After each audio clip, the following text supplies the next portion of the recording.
Just a fast announcement. Um, Recently to all campuses, Dr. Slabowski did send out something about a measles alert. And it just was sent yesterday, and they've had an outbreak in a few different areas. So um, some of us who've been around for a long period of time saw a lot of these things, but because of effective immunization, many people here have not seen these things, which is not a bad thing, but now we're seeing things that are changing and we're seeing that. So just before we begin, if you guys make sure you take a look at everything, in Pennsylvania with Lancaster County, there's other areas of the country that have had outbreaks. So just please refer to that. They have a nice document there that goes through everything from the Pennsylvania Department of Health, what state you're at, to look at that. So and yesterday, Dr. Shabowski sent it at the end of the day yesterday.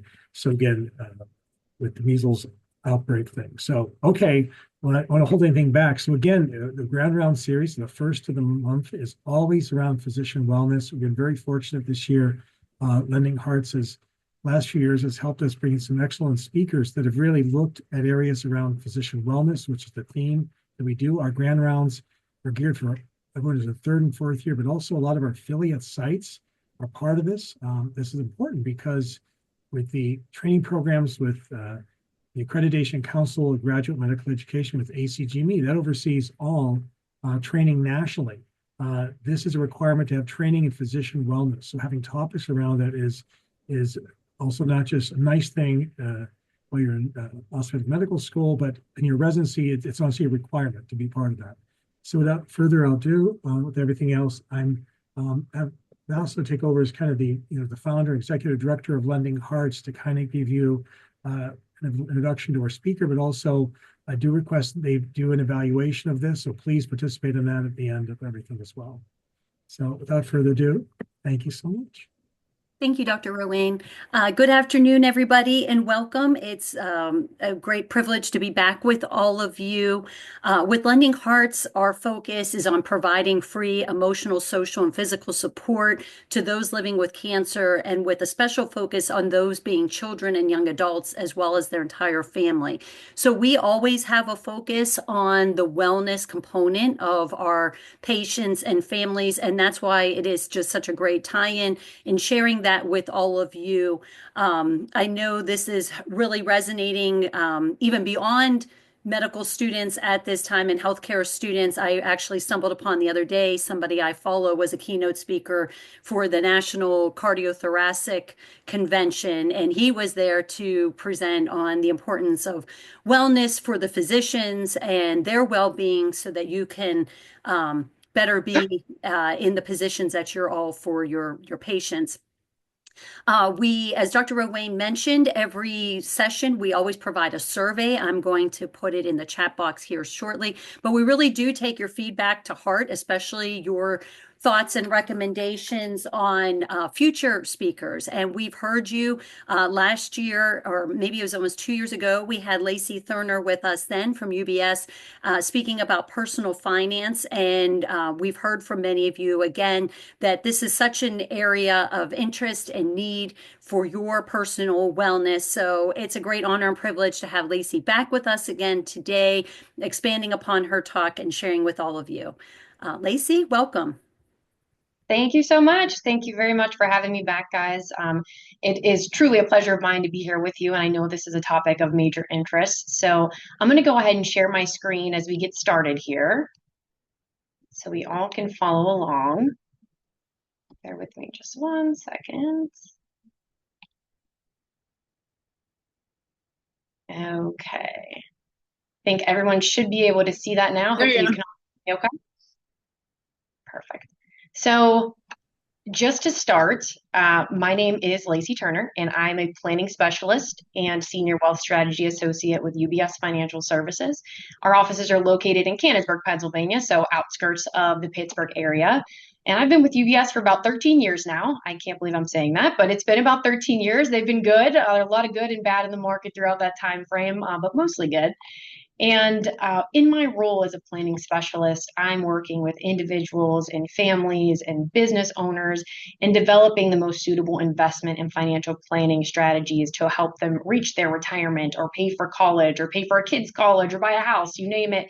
We deal with clients from all walks of life. So I've encountered a lot of different situations, but every solution varies. There's always a different way to tackle it. So, it keeps things exciting, keeps me on my toes. But the goal of today's presentation is to provide you with some general education on investments, savings, and budgeting, and to share some helpful tips that are hopefully going to help you manage your financial life better. Because let's face it, we are all juggling a hefty course load at school, plus work. You're trying to maintain some semblance of your social life. You want to figure out what your future really looks like. And it can be really hard when you have all that going on to try to carve out a plan for your finances. But the longer we put it off, the harder and harder it gets, and the more difficult it becomes to reach our goals. Finance tends to be a major, major stressor, can be a leading cause of divorce and problems in marriages, just relationships in general. And a lot of times too, because it's a stressor, it can be easily avoided. We procrastinate it. I'll get to it whenever I get married or when my income goes up or a couple years from now. Always an excuse, but the longer you push it off, again, the harder it is to meet your goals and maintain the lifestyle that you want long term. So it's imperative we get started early. And one thing we'll talk about today too is the power of compounding. So sometimes, we get intimidated because we feel like, oh, I can't save anything. This little bit I can save a month is never going to go anywhere. Not true. Small amount over time with the power of compounding and investments can really go a long way. So my primary goal today is for you to leave here feeling less intimidated about making financial decisions and to hopefully determine a good starting point for pursuing your financial goals. So with no further ado, let's go ahead and get into it.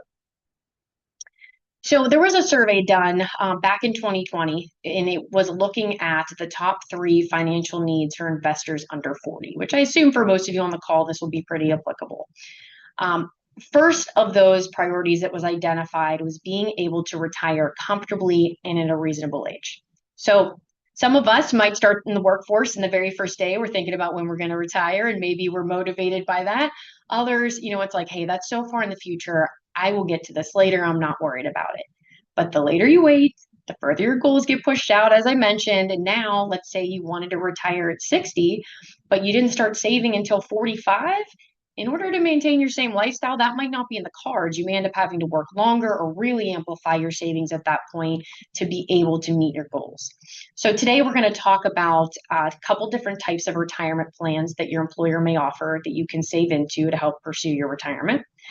And I also always like to point this out just as a starting point. A lot of times we're trying to juggle different goals financially. We want to plan for our retirement, but we also might want to pay for our kids' college, or we might want to buy a house, or we have, other, particular goals, a new car, whatever it may be. Keep in mind that we can take loans out to buy a home. We can take loans out to pay for college. We do not get a loan for our retirement.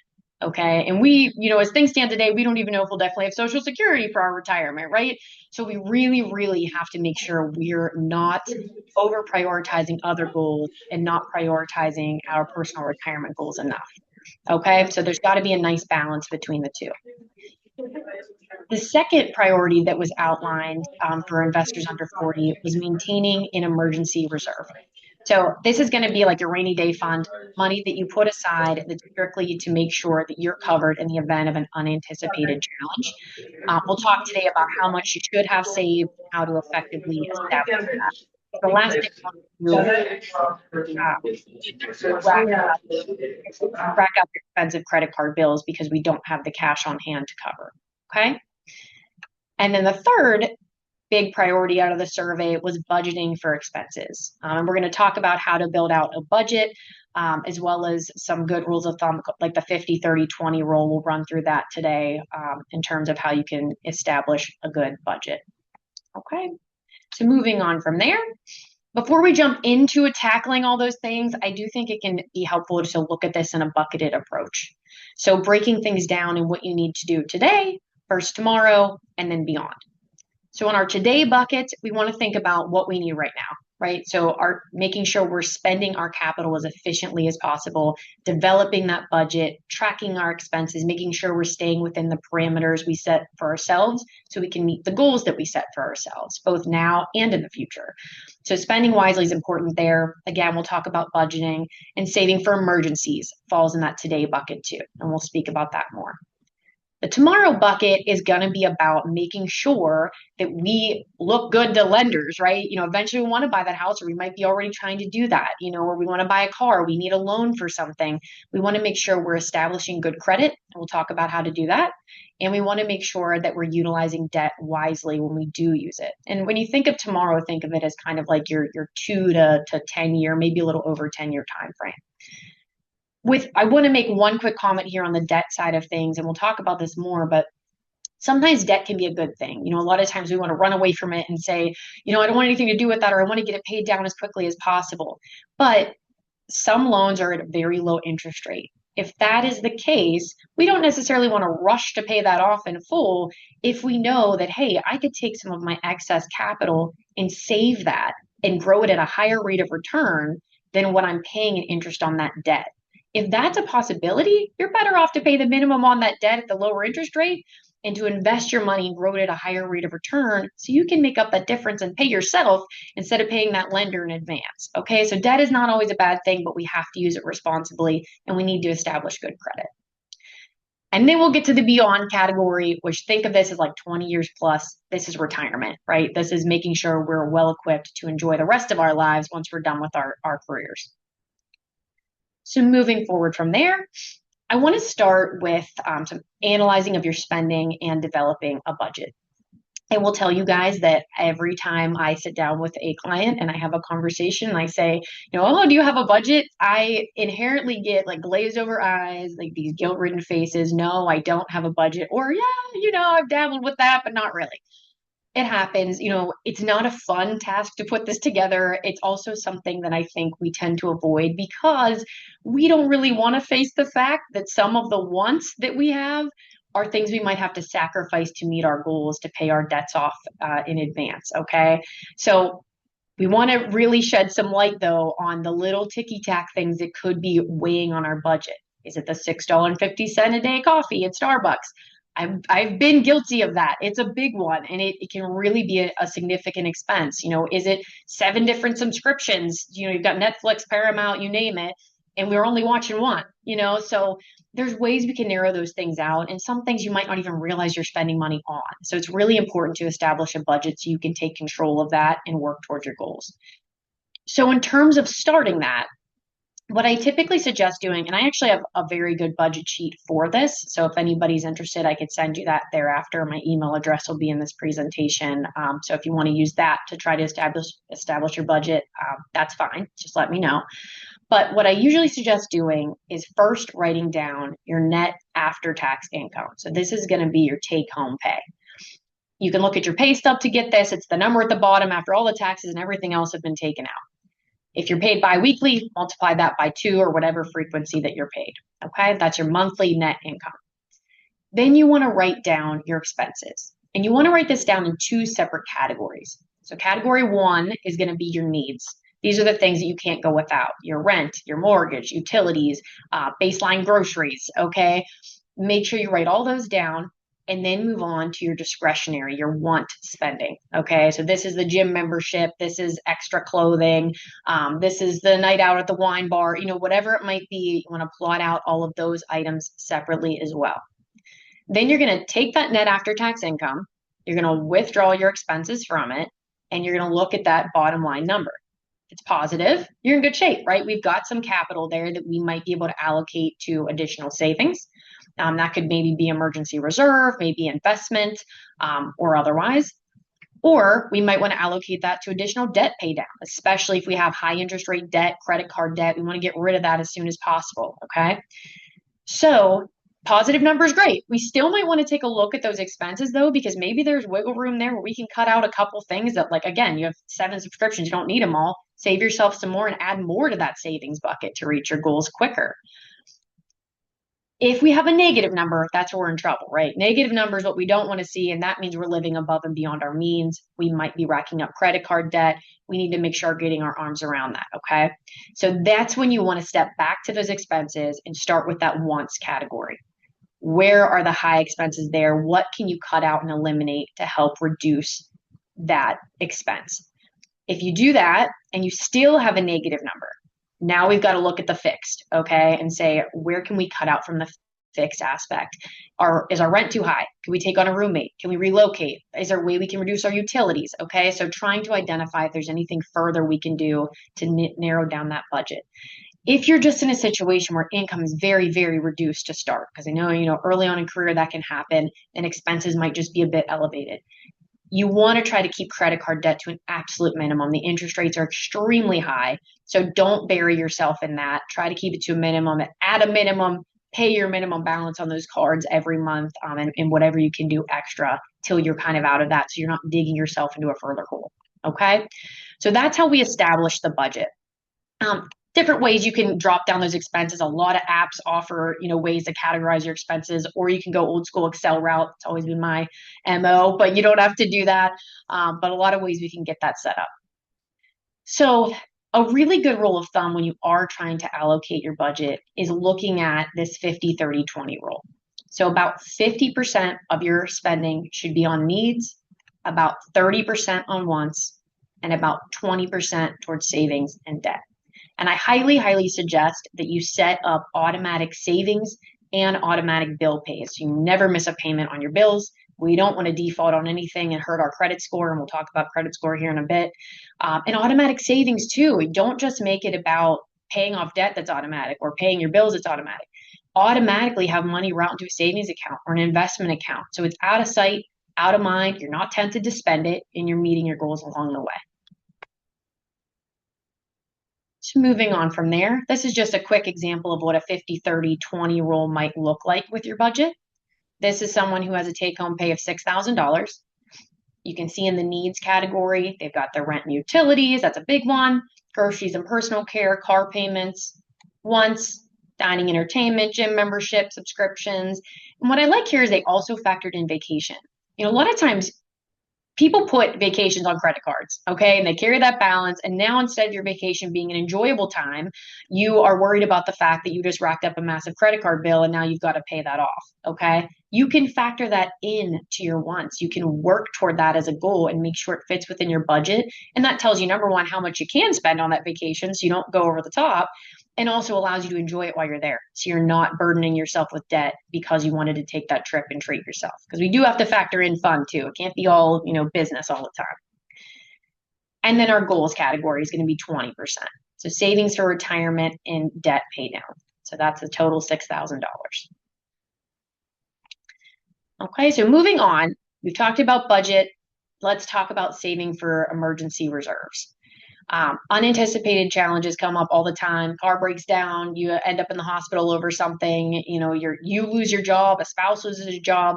Those things can really be detrimental. And if you don't have some savings on hand, what's the first thing you have to do?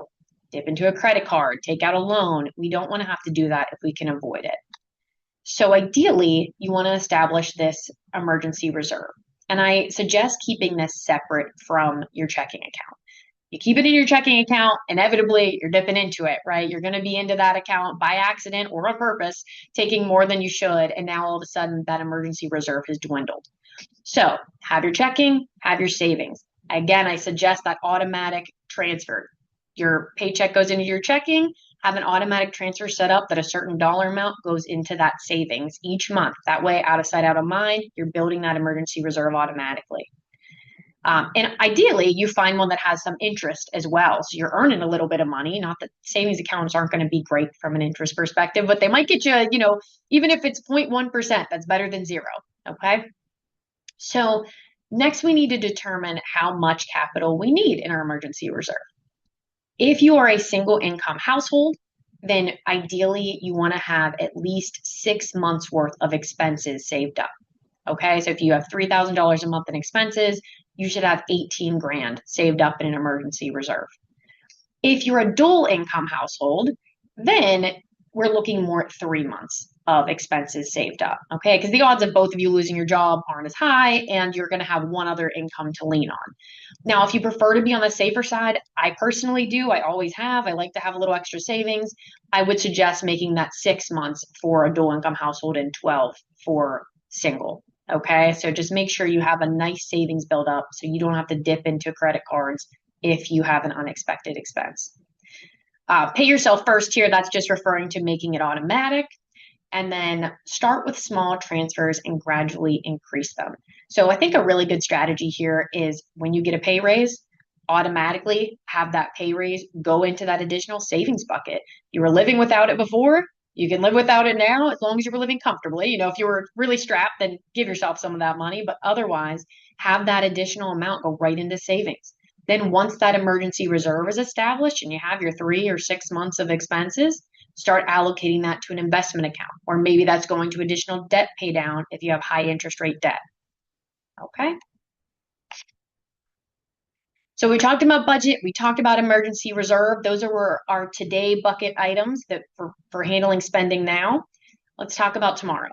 And this is making sure that we are establishing a solid credit history for lenders. Okay, making sure for the 2 to 10 year goals that we are in good shape and that we're going to be credit worthy. One of the things that all lenders are going to look at is your FICO credit score. Okay, and that ranges from 300 to 850. A score of 800 and above is excellent, but a score of 670 and above is still considered good. So you don't have to necessarily have an 800 in order to get a loan at a decent rate. But ideally, the higher that number is, the better. So a couple things that we can do in order to build that credit score and become more attractive to lenders. Number one, pay our bills on time. Pretty intuitive, right? We want to make sure that we are not missing bill payments. We're paying them when they are due.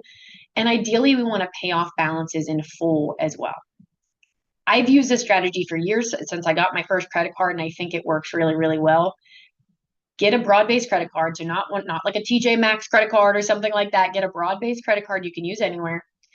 It has nice perks, right? So either cash back or travel perks or whatever it is that tickles your fancy on that front. Use that card for purchases like groceries, gas, like normal things that you would be paying out of your checking account, okay? And make sure you're only spending on that credit card money that you know you have to spend. Don't put something on that credit card that is over and above what you have in your checking account that you know is going to require you to carry a balance to the following month. Only what you know you have money to spend. You put those payments on the credit card, you pay it off in full every month. In doing this, you're not incurring any interest expense. You're getting all the perks from the card. And from a security standpoint, it can be a little safer than using your debit card in different areas. There's all kinds of fraud anymore. So your credit card's usually going to be a little bit better on that front. So again, pay it off in full, pay it on time. And at a minimum, always pay your minimum.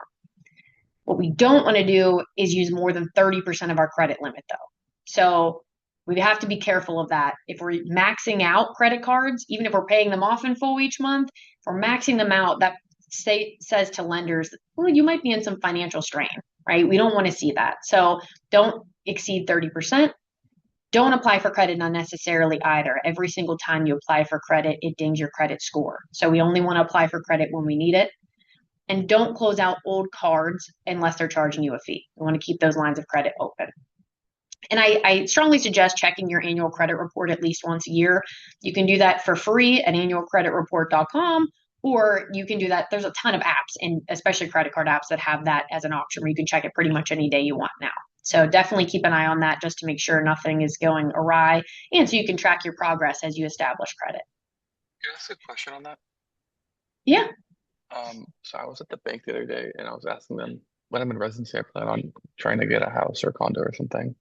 And he said that there's like first-time homebuyer programs, but that a lot of them you require like 3 lines of credit. I only have 2 credit cards, and my wife only has 1. Should we just be like opening more credit cards right now so we can, like, is 2 not enough or is 1 not enough? So I don't think you want to unnecessarily open a bunch of lines of credit if you don't necessarily need them. If you have room that you could get additional credit approval, above and beyond what you have, you could apply for one additional card, but I would want to talk with you offline about that a little bit in terms of what they told you, just to make sure I'm understanding that correctly. I don't want to steer you wrong and Uh, deter you from that, he but that doesn't sound right he to said me.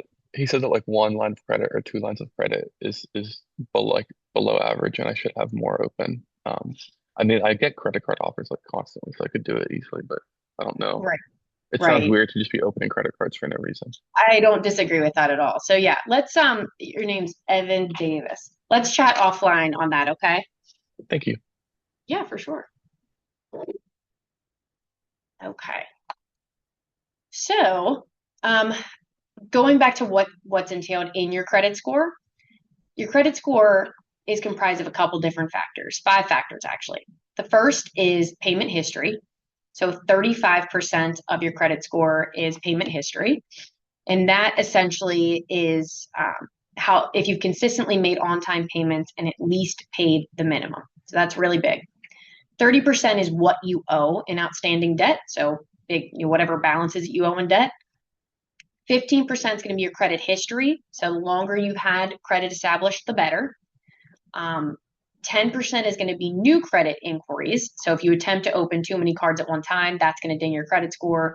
And then 10% is your credit mixture. So this is the type of credit that you have. So different installment loans, mortgage, car payments. It's not important that you have one of each, but they do look at the types of loans that you have when they're assessing your credit. Okay. So moving on from that, as I mentioned earlier, debt is not always a bad thing. If you have low interest rate debt, typically if you have capital that you could either pay on that debt or you could save it and invest it. If you can invest it at a higher rate of return than what you're paying them in interest on the debt, you're better off to invest it and grow that money at the higher rate and pay yourself that difference. Okay.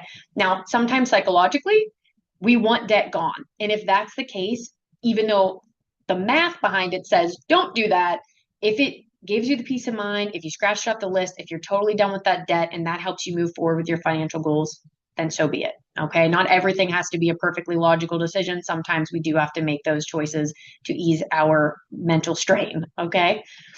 So with debt, another thing that lenders are really going to look at is your debt to income ratio. And this is your total monthly debt payments divided by your gross monthly income. So your gross monthly income is your pre-tax income.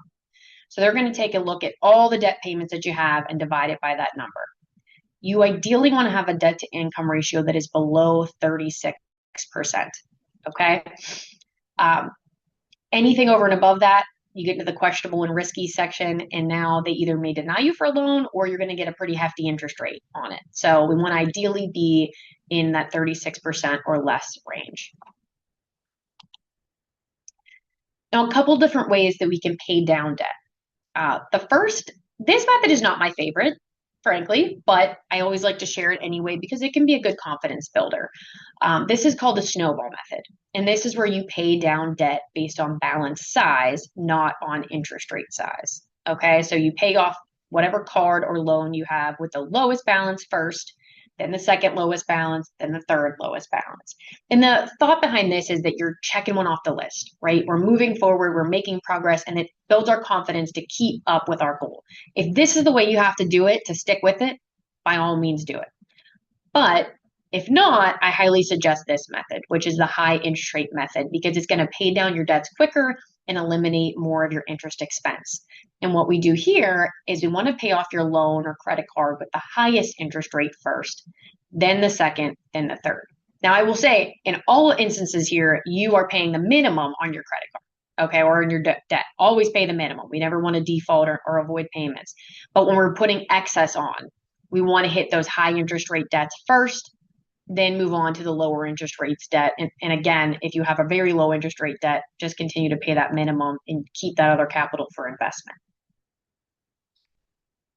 So we talked about debt pay down. We talked about establishing credit. Those are our tomorrow goals. Now we're into the beyond bucket of saving for retirement.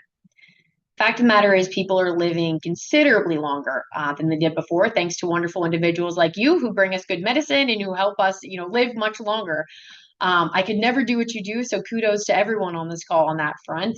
But because of that, we really need to plan for a large number of years because there's a chance we could be in our retirement 30 plus years, right? And that's a long time. Some of us might be retired longer than we've been working, depending on when we decide to make that decision. So we want to be prepared for that. And in order to do that, we need to start saving early. And I will show you a slide coming up here again on that power of compounding and how a little bit can go a long way. And I'll talk about some of the different retirement plans your employers may offer that you can save into to really ensure you're set up for success. So as I mentioned, power of compounding is a beautiful thing. It's immensely powerful, especially the younger we are, the earlier we start. This chart is showing you that if you invested $5,000 a year, growing it at 7% per year, which has been the historical average for the S&P 500, it could become nearly 700 grand after 35 years. So after the first 5 years, you've got almost 29 grand. 15 years in, about 125. 25, we're over 300 grand. And by 35 years of saving just $5,000 a year, we're close to 700 grand. Now, 5,000 might seem like a lot right now, even. Who knows? You might say that's way too much. I can't save 5 grand a year. Start with what you can and build on it because it's going to exponentially increase over time if you have it invested over the long term. So we also want to establish, though, how much we need to save, right? We know we want to save, but what are we striving for? It's an oversimplification because everyone's lifestyle is a little bit different. But typically what you want to save is 80% of your pre-retirement income. And this is 80% of your pre-retirement income in your highest earnings years. Okay, so not right now, but into the future. The thought is that the other 20% would be covered by Social Security or maybe just a reduction in expenses now that you're retired. Keep in mind, again, we don't know exactly where Social Security will end up in the future. So we want to make sure we're saving as much as we can, ideally trying to meet at a minimum that 80% of your pre-retirement income. A study was done with AARP that showed that 1.18 million would generate about 40 grand a year in income for 30 years. So that's about the number you'd want to see. If you wanted to generate that 40 grand a year for 30 years, you need at least 1.18 million come retirement. So if it's more than that, we really need to start early with saving to make sure we meet our goal. So let's talk about a couple different types of retirement plans that your employer may offer. And I do want to point out that a lot of you're in the medical field, so you may not see a 401k, you may see a 403b. Big distinction there. There's some little differences, but one of the biggest distinctions is 401ks are issued by for-profit companies, 403bs by nonprofit companies. Okay, so that's when I talk about contribution limits, when I talk about how these plans work, it's interchangeable with 403b. Okay. So traditional 401k is a plan offered by your employer in which you would contribute a portion of your pay on an automatic basis into the plan directly. You could then invest that capital once it's in the plan into their pre-selected investment menu. Typically, it's going to be a group of mutual funds that you can choose from, okay? Your employer may offer a match on this as well. And I always say, if your employer is offering a match, 100% contribute up to that match at a minimum. That is free money. So if they say, we'll match your contribution up to 3%, put in your 3% because you're instantly getting a 6% savings because they're giving you 3% because you put in 3. Okay, so really, really want to do that. It's an instant return for you. It's free money. With a traditional 401k, you're saving free tax dollars. What that means is the money that's coming out of your salary that's going directly into that plan, you're not paying any tax on that money the year that you earn it. Then the savings that you invested in that account, they're growing tax deferred, meaning if you earn dividends, interest, you sell a position for a gain within the account, all of that is tax deferred. You're not paying any tax on that until you eventually start distributing from that account in the future. So come retirement, you start to need funds from here, you start taking withdrawals. Those withdrawals will be taxed at your ordinary income tax rate. So whatever your marginal income tax bracket is, if you're in the 22% bracket or the 35% bracket at that point, you would pay your marginal income tax rate on that distribution from the 401k. A Roth 401k, conversely, is funded with after-tax dollars. That means that whatever you contribute into that plan in that year, you're still going to pay tax on those earnings. So you're not getting a tax break on the front end with the amount you contribute to that plan. But as long as you meet a few rules, if you own that plan for at least 5 years and you're 59 and a half or older upon distribution, all of the earnings of a Roth 401k are tax free. So your original contribution, you have to pay the tax on that money, but everything that grows within that, tax free upon distribution. That can be huge, especially when you start saving at a young age. The benefit of that tax-free compounding over time is huge. Okay, we talked about compounding on the prior slide. When you add in a tax advantage to that, it gets even bigger. And one of the reasons I say when you're young, this is important is we're in lower income earning years typically when you're first starting out. We're also in historically very low income tax rate environment. So if you're only in the 12% bracket right now, as an example, and you can pay the tax on your earnings now that you're contributing to that plan, let that capital grow tax-free for years and years and years and years. And in the future, we might be in a higher income tax environment, and you might be in a higher income tax bracket because your income is ballooned, you have other assets. Now you've given yourself a tax-free income stream. Instead of with a traditional 401k, when you distribute that money, you're paying tax on it in your future retirement income bracket. Okay, so can be really powerful when you're low income going to high income for the Roth. Everyone's situation is different there though, so you want to assess what makes the best sense for you.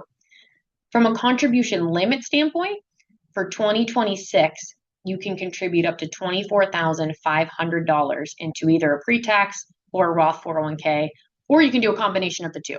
It doesn't have to be one or the other. You could do half of your contribution into one, half into the other, or whatever percentage you wanted, but it can't exceed that $24,500 limit. There is a catch-up contribution as well if you're over the age of 50. There's an additional one if you're between the ages of 60 and 63, and then it reverts back to the age 50 catch-up contribution. We won't get into all that, but it can really be a nice savings vehicle with a lot of wiggle room there.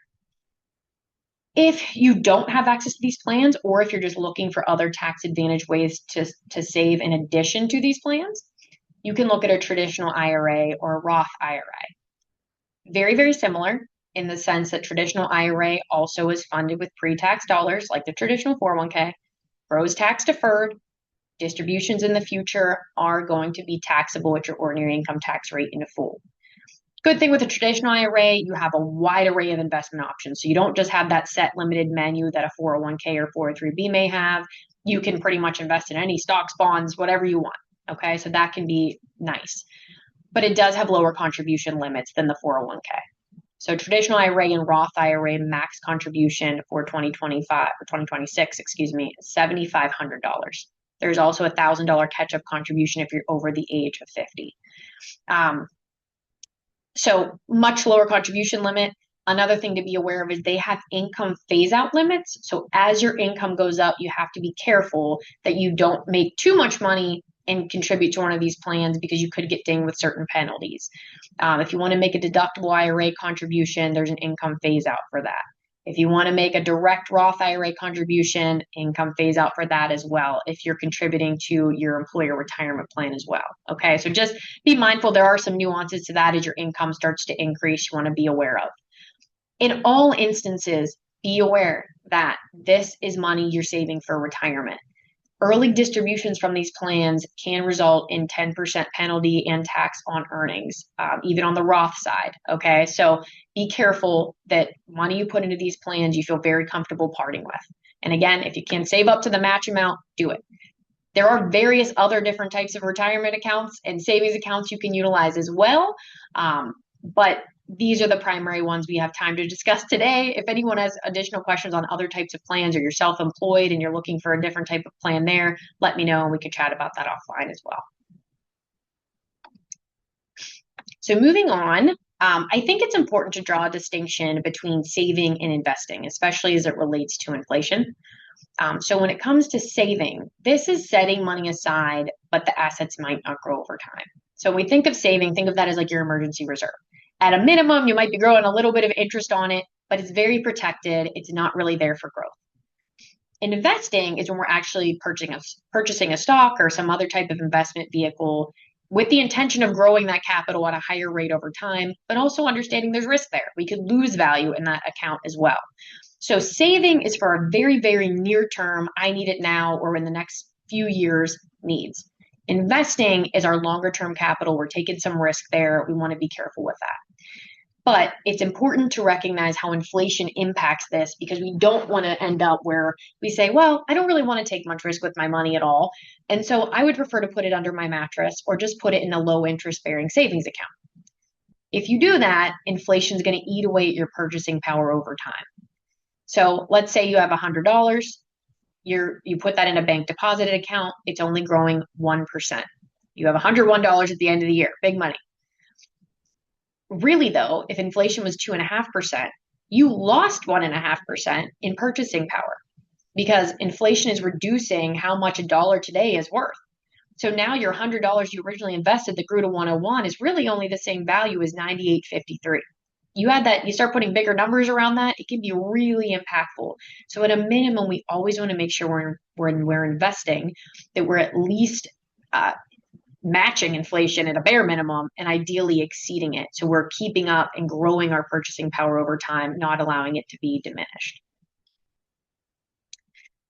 So let's talk about investing for long-term goals. The reason long-term investing is so great at helping people reach their goals is that it tends to deliver positive returns over time.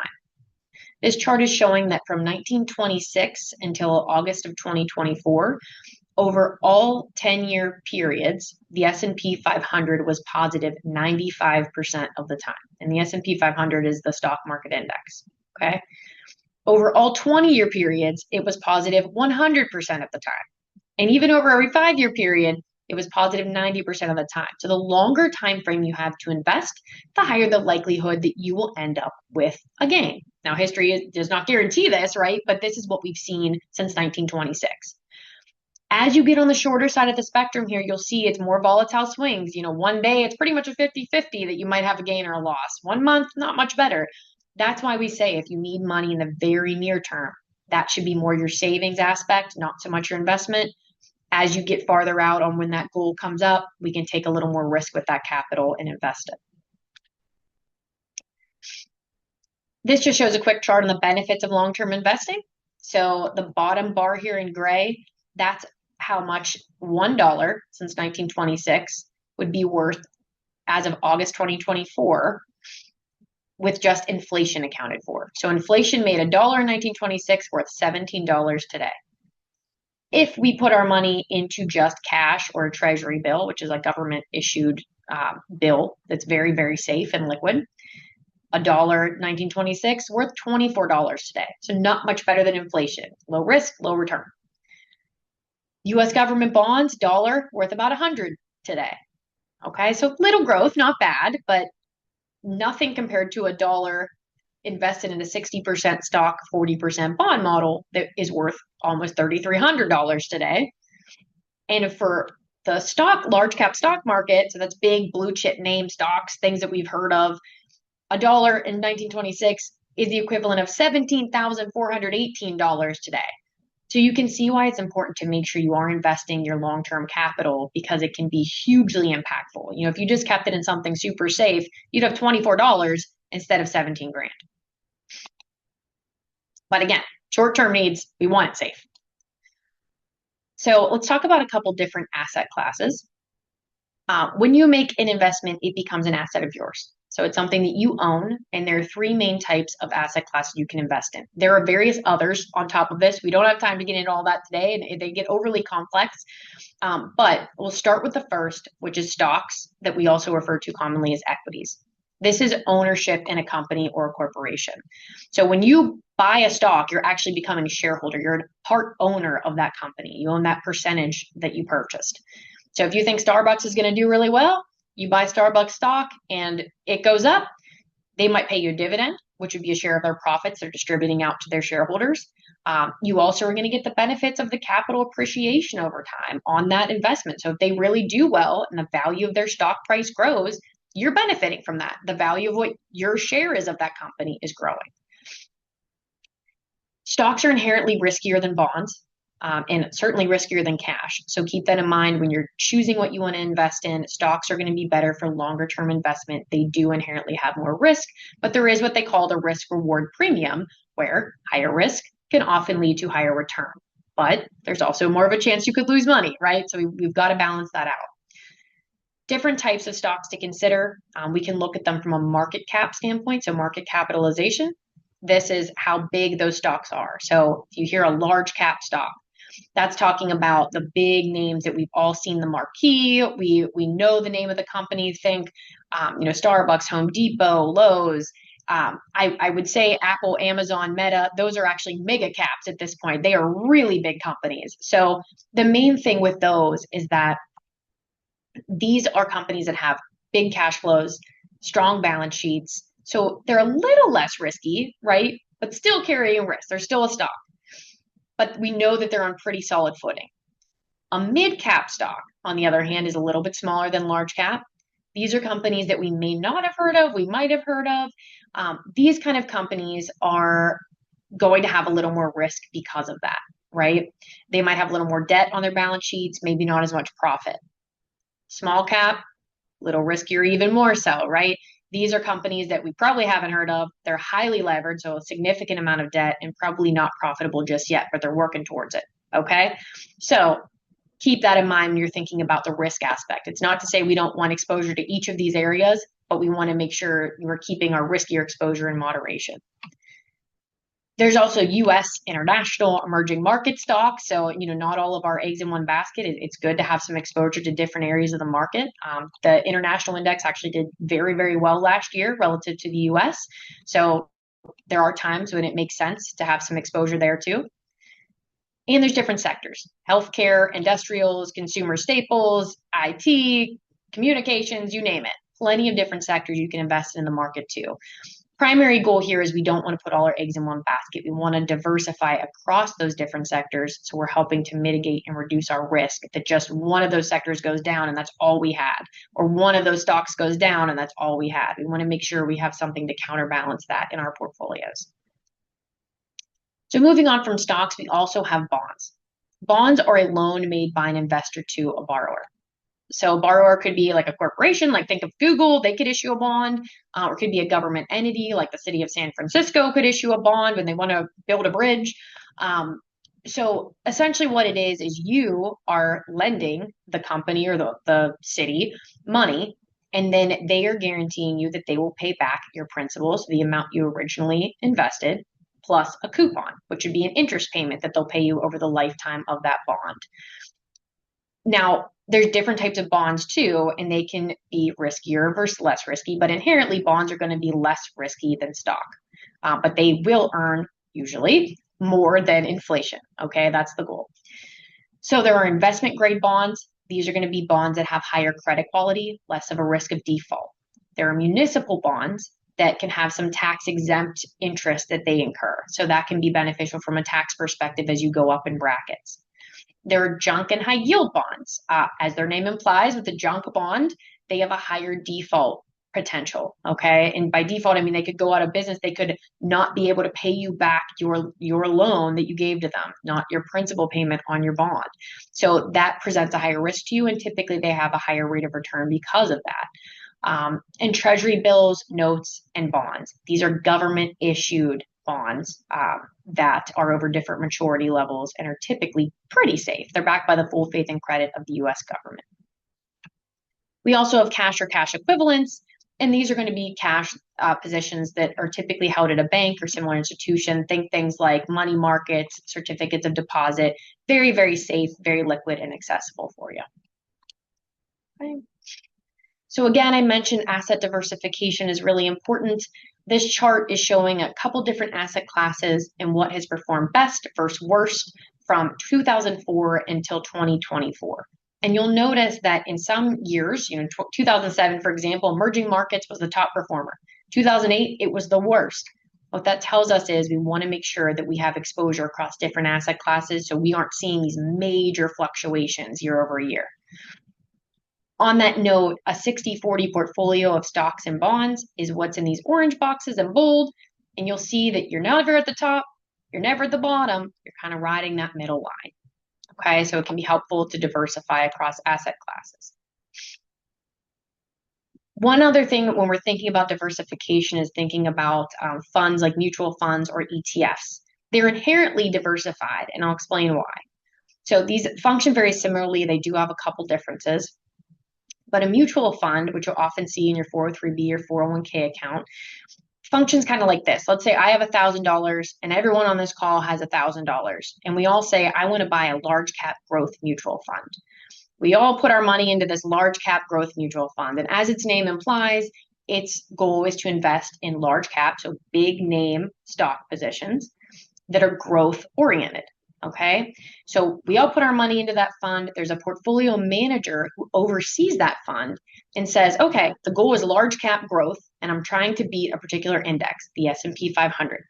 I'm going to buy a basket of individual stocks, and I'm going to actively trade them day in and day out to try to beat the market while meeting that large cap growth objective.